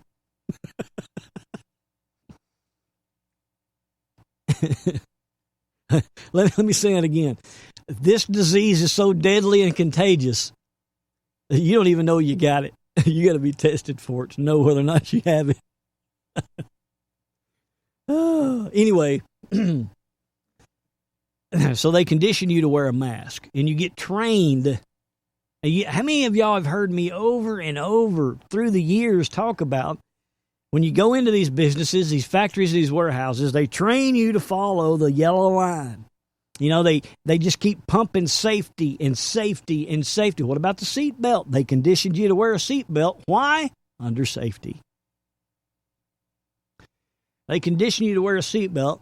They condition you as safety began to grow in these businesses and warehouses. You have to follow the crowd at chow time. If you go to the bathroom, you got to walk down this little taped off path, conditioning you to follow orders. All throughout the years, man, you've been being conditioned to the point that this bogus disease, they're implementing the wearing of masks, which the masks do not protect you from anything. And people blindly just put the mask on and off they go. This is something simple like a mask. I mean, my daughter and her friends, man, we get in arguments all the time. She's like, well, you're helping society. Well, then help society. I choose not to wear a mask. If being 6 foot apart will keep you from getting the virus, then why do we need a mask? And if a mask is going to keep you from getting the virus, then why do we have to stand 6 feet apart? I mean, and if the mask is so effective, why don't they make all the prisoners in jail and prisons wear the mask? Why are they letting criminals out of jail to protect them from the coronavirus? If the mask is so effective, why aren't they wearing? Do you see what I'm saying? But yet you can walk around everywhere you go, and everyone is wearing a mask. Something that simple, society falls into. What do you think society is going to do when it comes to the point of something so important about feeding your family? Well, when it comes to feeding your family, paying your house, and you have to take the mark in order to do all that, how easy is it going to be for people to take this mark? How? Think about that, because those days are coming, and they're coming very quickly. I don't know. We don't know what's going to happen in this election. We just don't know. If Trump gets in, maybe we'll be spared another 4 years. But what happens if they pull some kind of shenanigan or a big false flag attack, or they're able to run Trump out? We don't know what the future holds. But if we're looking toward man for the answer, we're going to be lost, people. We got to rely on God. Now, a couple of shows back, I talked about China threatening having that meeting with Pompeo, possibly giving him an ultimatum for Trump to call off the dogs, right? And if not, China's going to send their sleeper cells in with Antifa and really start causing damage. Again, I refer you back. Why has there been fireworks going off every single night for a month now in these major cities? Listen to this quick interview. Joining me now from Virginia, former Chief of Staff of the Congressional Electromagnetic Pulse Commission and current Executive Director of the EMP Task Force on National and Homeland Security, Peter Pry, Ph.D. Peter, the reality is our enemies see what's going on in the streets of D.C. or wherever, and they see a vulnerability. Here's the other reality, that China does have the ability to attack this country. That's number one, by EMP, electromagnetic pulse. But they don't even view it as a major attack. They view it as an offshoot of cyber warfare, and this country has already been hit by cyber war. Yes, that's right. They've been planning to make EMP attacks for over a quarter century, according to their own unclassified military doctrines. And as recently as March, this past March, because they've been upset about the United States challenging China's annexation, illegal annexation of the South China Sea by sailing U.S. ships into that area.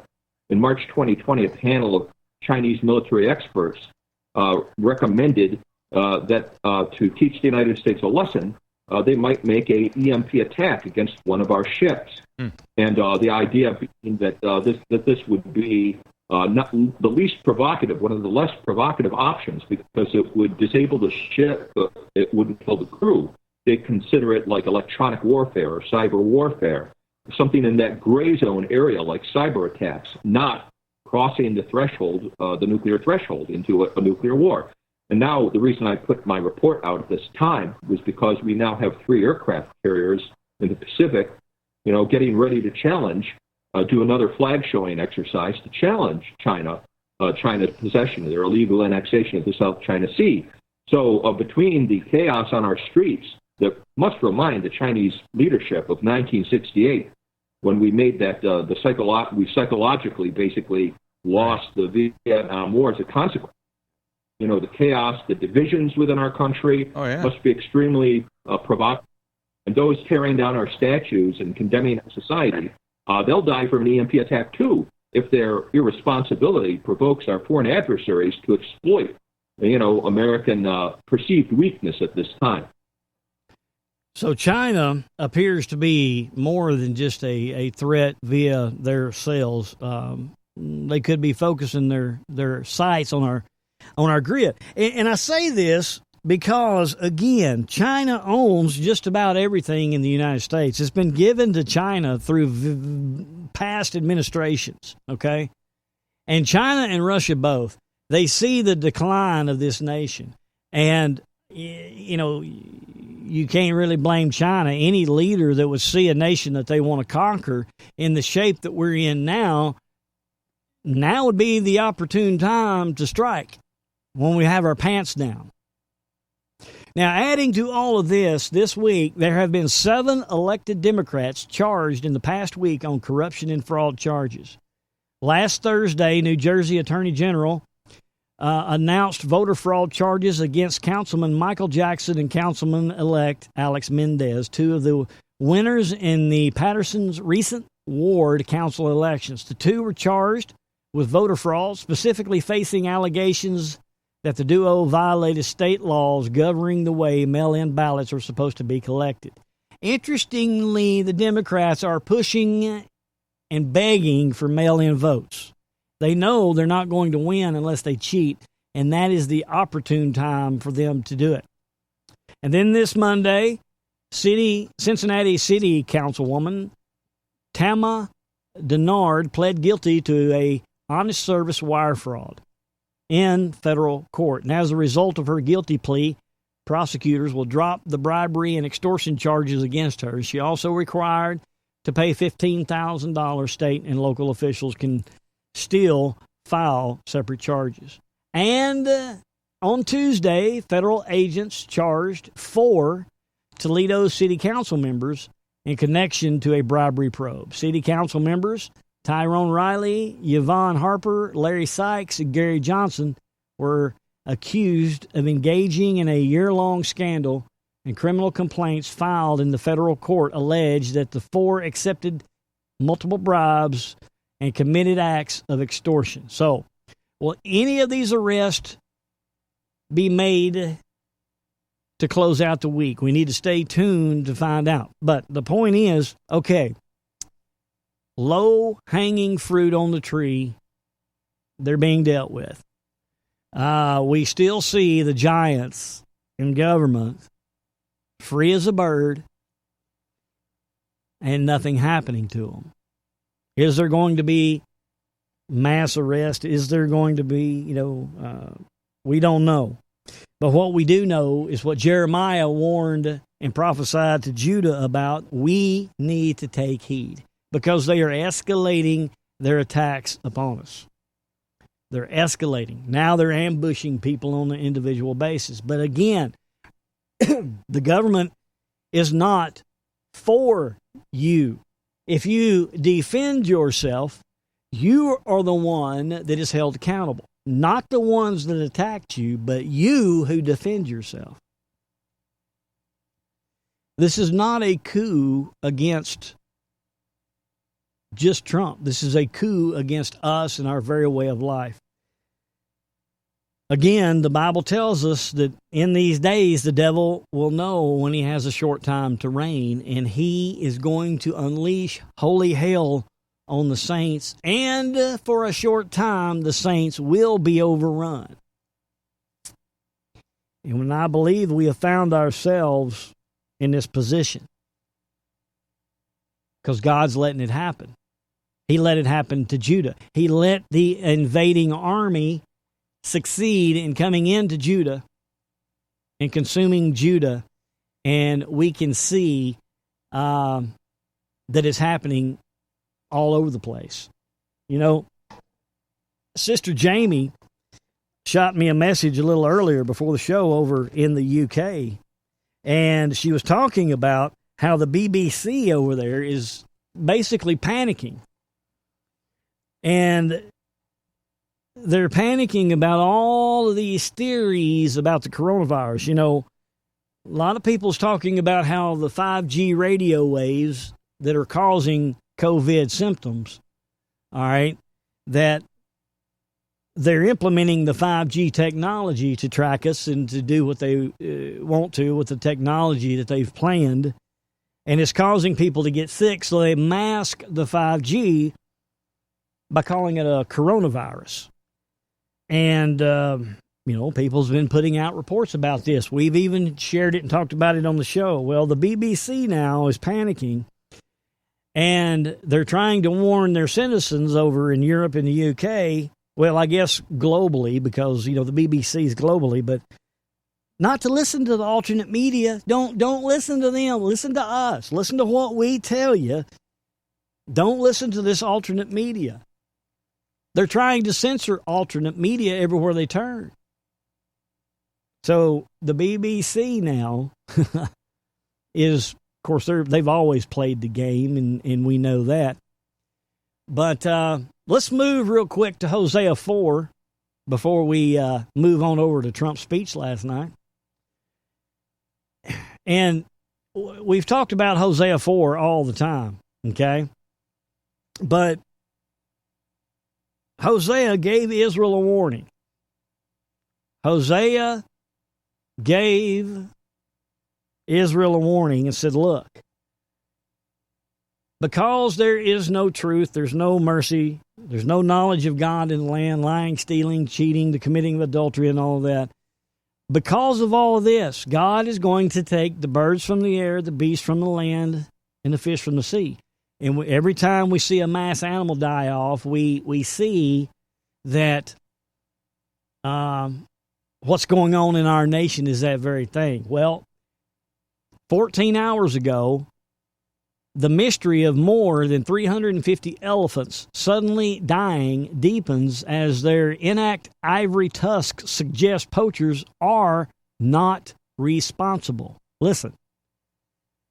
The first unusual deaths were reported in May when 169 elephants died in a short period, and since then the death toll has almost doubled, and the mammals seem to be just dropping dead near water holes in Africa across the delta in northern Botswana. And some questioned whether cyanide poisoning, a technique often used by Zimbabwe poachers, could be cause of death. However, animals scavenging on the carcasses do not appear to be dying. So Elephants Without Borders has said that the fact that the animals are dying in sternal positions on their chests suggests a fast and sudden death. Let me say that again. Elephants Without Borders has said that the fact that the animals are dying in sternal position on their chest suggest a fast and sudden death. They're just dropping dead. And the nonprofit group also recorded a number of live elephants that appeared to be weak, lethargic, and emaciated, with some disoriented and showing signs of partial paralysis. The death toll is therefore likely to increase in the coming weeks. One elephant was observed walking in circles, unable to change direction, although being encouraged by the other herd members.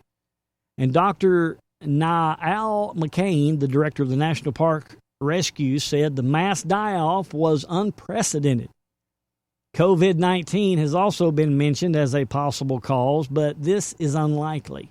So, friends, they are found dead, just plopped down on their chest as though an instant death.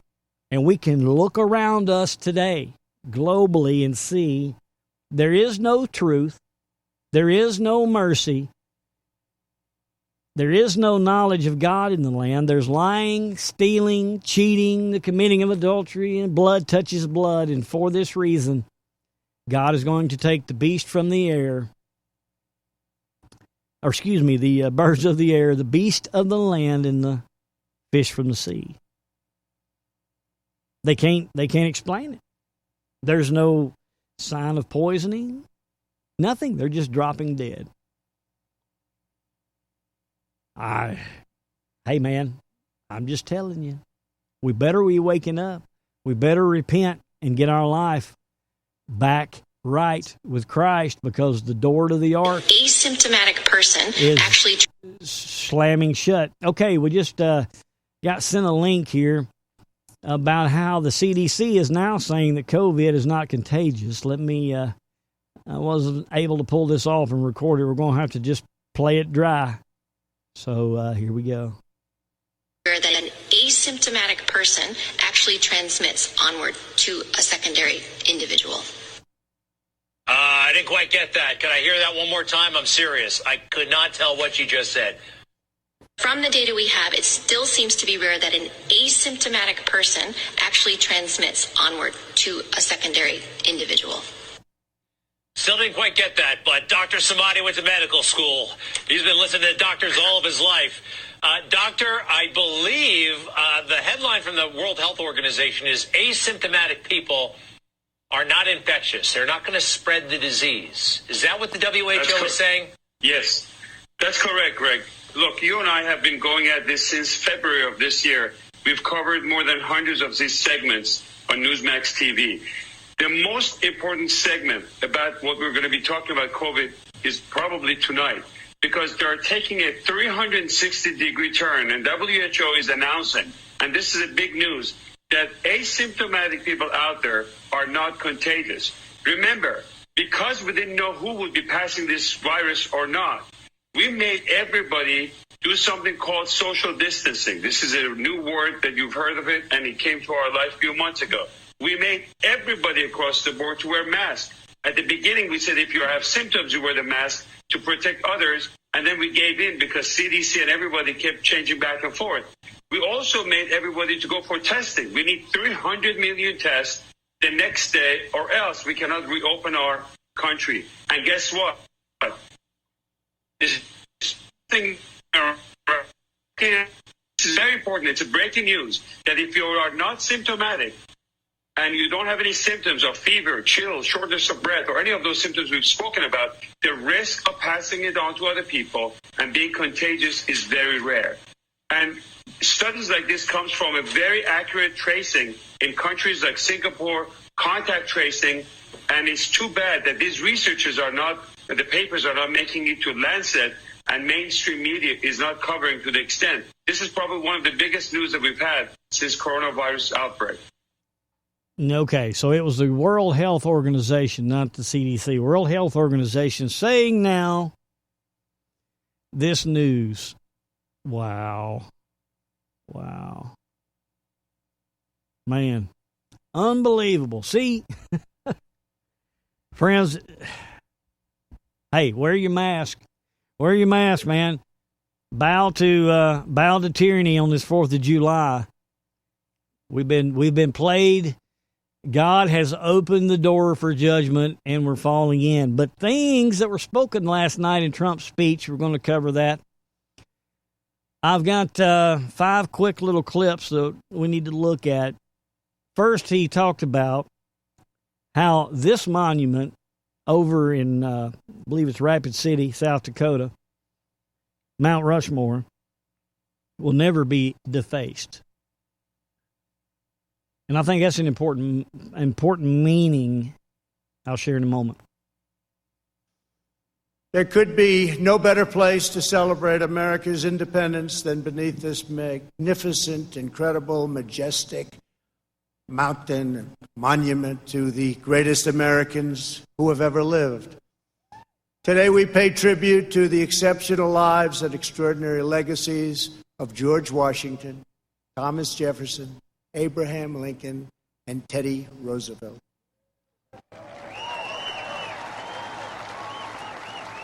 I am here as your president to proclaim before the country and before the world, this monument will never be desecrated. These heroes will never be defaced. Their legacy will never, ever be destroyed. Their achievements will never be forgotten, and Mount Rushmore will stand forever as an eternal tribute to our forefathers and to our freedom. Okay, so the monument will never be desecrated. He went on to say that they're going to create a new area with monuments to the great people of these United States. So he's cracking down now on those who are defacing our monuments. Check out what he said about our God-given rights. This is important. We need to pay close attention. They enshrined a divine truth that changed the world forever when they said, all men are created equal. These immortal words set in motion the unstoppable march of freedom. Our founders boldly declared that we are all endowed with the same divine rights given us by our Creator in heaven. And that which God has given us, we will allow no one ever to take away, ever. So, these rights were granted to us from our Creator, God. Why are we allowing these rights to be taken from us? Now this has really nothing to do with fighting a revolution or anything, but why? Okay, we know the Constitution is put into place for a structured document for us. Okay, it's kind of like the logbook in the trucking industry, okay? The trucking industry, the logbook is not for the company. The logbook is for the driver so that the company cannot force a driver to do anything illegal. Okay? The Constitution is not for the government to rule us by. The Constitution is there for us individually to protect us from tyranny and a tyrannical government, just like a logbook. And these rights were given to us by our Creator, by God. Our forefathers acknowledged that and made that firm in the Constitution. So why are we allowing the government to do what they're doing? Why? Why have we become so complacent? And here's Trump's warning that he gave to the protesters about continuing their rampage. And I shared with you that he has implemented federal agents in on this. To secure, our nation is witnessing a merciless campaign to wipe out our history, defame our heroes, erase our values, and indoctrinate our children.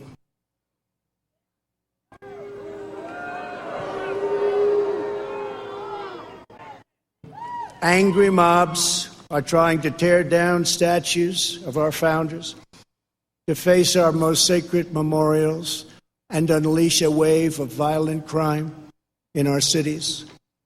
Many of these people have no idea why they're doing this, but some know exactly what they are doing. They think the American people are weak and soft and submissive. But no, the American people are strong and proud, and they will not allow our country and all of its values, history, and culture to be taken from them. Amen. Amen, folks. And here's his message about the federal agents. One of their political weapons is cancel culture, driving people from their jobs, shaming dissenters, and demanding total submission from anyone who disagrees. This is the very definition of totalitarianism, and it is completely alien to our culture and to our values, and it has absolutely no place in the United States of America.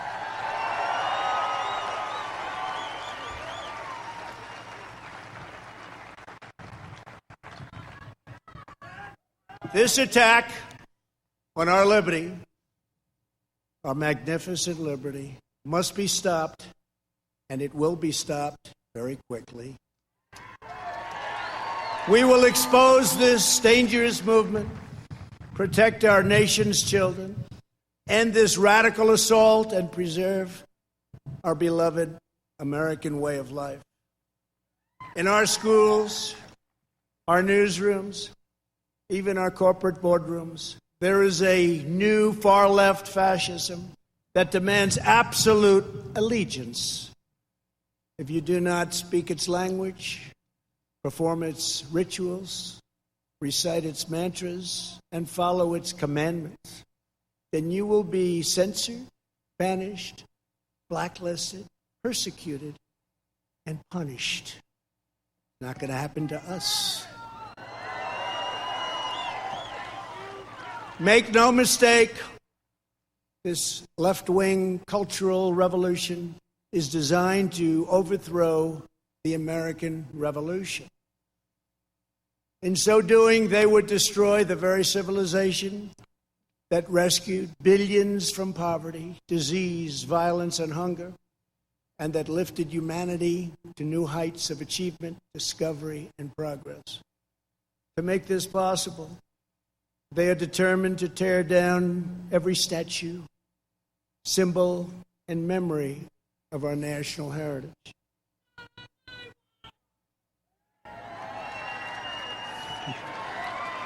True.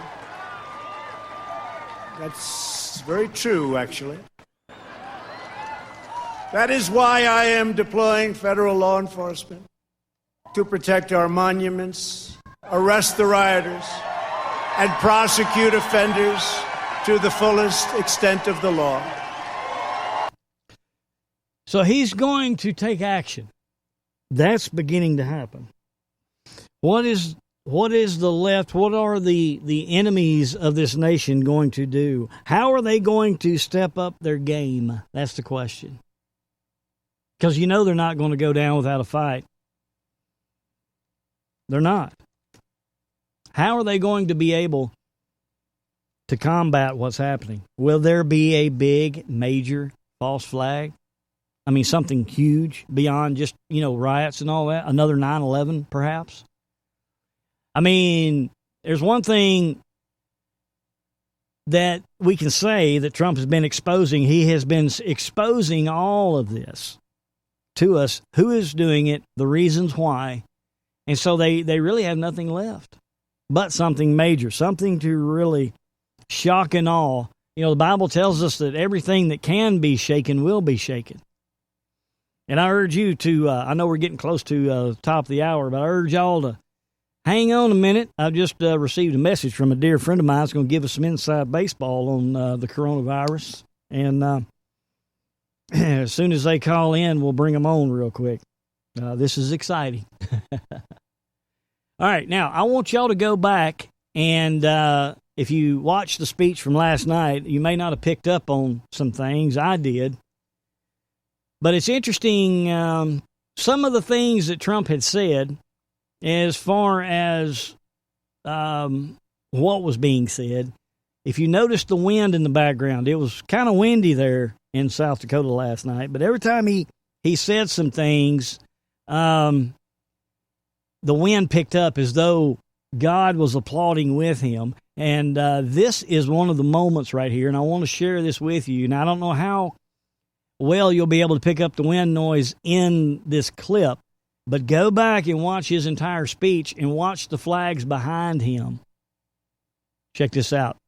At the end of what he said here, it's only a minute long, but right here at the end, man, the wind picked up and was blowing like crazy. Check this out. Remember that governments exist to protect the safety and happiness of their own people. A nation must care for its own citizens first.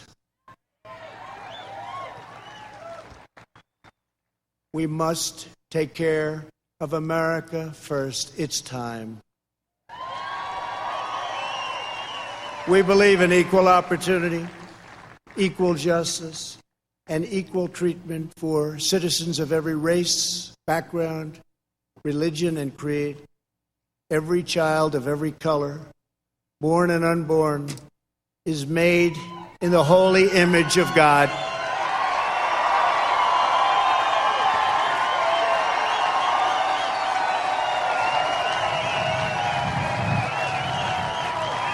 And then you can hear the wind begin to howl. Go back and watch that speech and watch what the wind does and various things that he talks about. Fascinating.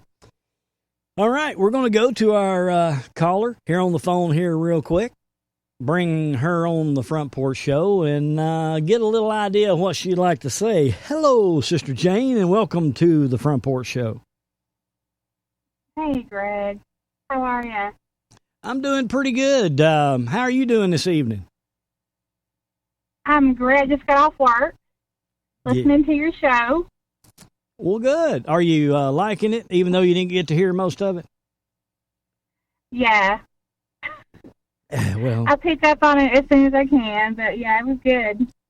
Yeah, well, good. I appreciate it. Hey, real quick before we get started on what you want to talk about, I got a phone call from Paul the other day, and he said, "Hey, man, how you doing?" I said, "All pretty good." He said, "I heard the sky was falling." Yeah, of course. I told him what you texted me, so we were both laughing about that. Oh, I know, man. I was cracking up. I was like, man, I said, I knew as soon as I sent that, buddy, old Jane Lee would be tearing you up. He was cracking up. He said, man, that was funny. I said, well, don't be listening to him. I said, he's one of them guys where the sky's falling. That's funny. I know, right? I talk to him and I get, his ideas about everything, and then I get your side of it too, so it all blends well together and keeps me posted about what's going on, which I like it. So yeah, it's pretty cool because Paul he kind of knows the deep dark history of some of the things I talk about, and so does Chuck. Right. Chuck's good at that too. So we all three kind of blend in together. So you wanted to call in and talk about this COVID-19. Yeah, well, I was listening to what you were saying earlier, and I was just like, oh, I need to tell him this. So, and I was listening to what the WHO said and how the CDC's been flip-flopping back and forth and blah, blah, blah, blah, blah. And so I really can't say where I work, but you know where I work. I work in a major hospital in Nashville. And what I see at work, as I've already told you, is not the same as what you hear on the news. No one is being overrun in the hospital. Now, granted, our CEO was prepared for whatever. I have a great CEO that I work for HC. Oh, I can't say. Never mind.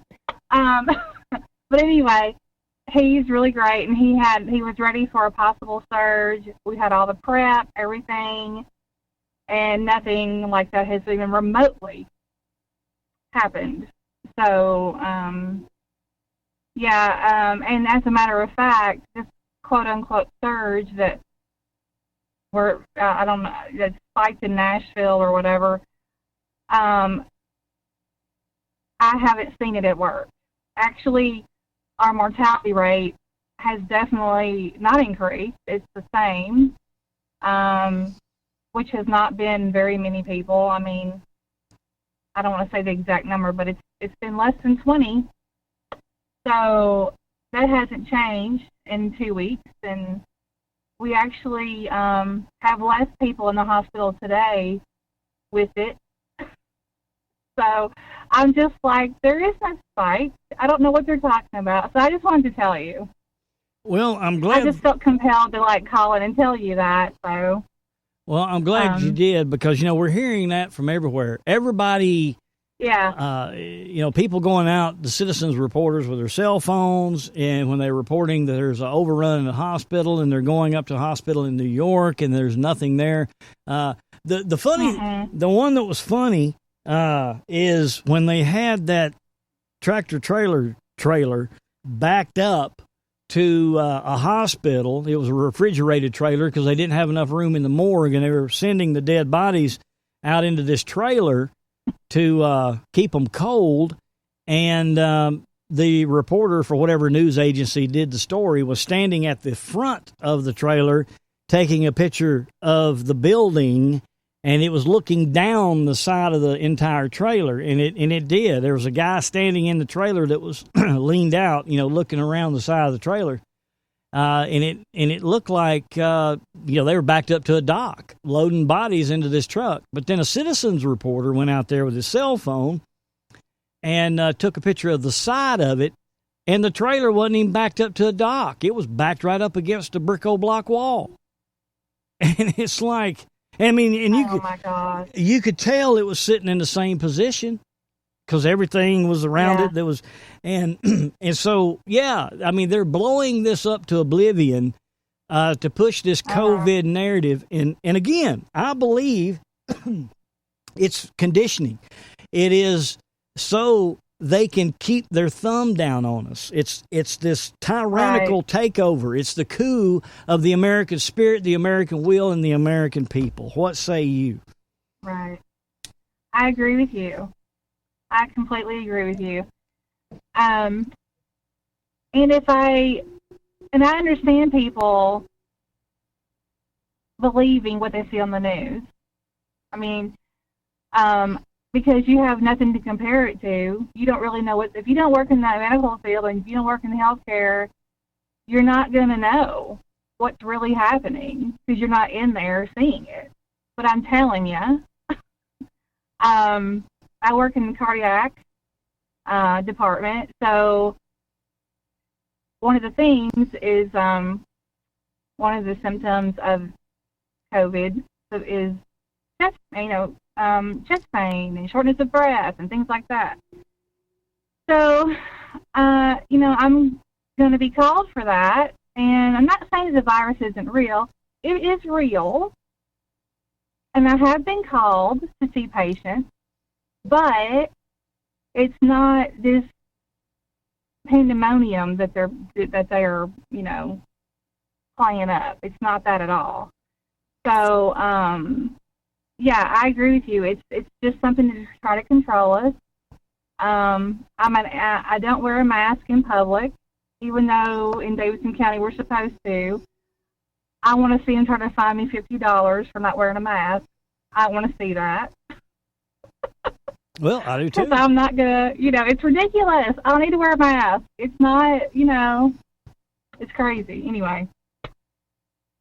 It is, and I don't wear one either because, well, first of all, I was smart. Back when this all first started, I sought out a doctor, and I got a doctor's note stating that due to my severe allergies, I cannot tolerate a mask, and under my medical condition, I'm not required to wear a mask. So I'm like you. Right. I would like to see a business kick me out or fine me $50 when I am medically exempt from wearing a mask. That would fall under the Americans with Disabilities Act, I would assume. And exactly. And they're not allowed to ask you any information anyway, because that would go against HIPAA. That's HIPAA laws. Yep, so they can't even ask you for anything because that's none of their business. That's right. So you could sue them for that. Well, that's right. And here's another thing. You brought up a valid point. It's ridiculous. Yeah, well, you brought up a valid point. Our government are using our laws against us because the Bible says that my people are destroyed due to lack of knowledge. We've been taught that the Constitution is for the government to distribute to us, when it's not. The Constitution is to protect us from the government. And so they're using our rules against us, again, going after citizens for defending themselves, okay? And they're using those laws against us. So, hey, turnabout's fair play. Let's use their laws against them. It's time to stand up and reclaim what is ours. So exactly. Yes. Right. Yes, indeed. So, well, you're probably just about home then, aren't you? Yeah, I'm going to probably get off of here. I just wanted to give you my little 2 cents, so. All right. Well, I'm glad that you did. Man, it tickled me to death to have you on the program tonight. I mean, I don't get to talk to you much, and it's good for you to be a part. I'll have to tell Paul he's going to have to tune in, but I'm not going to tell him where to tune in. That way it'll make him listen to the whole thing.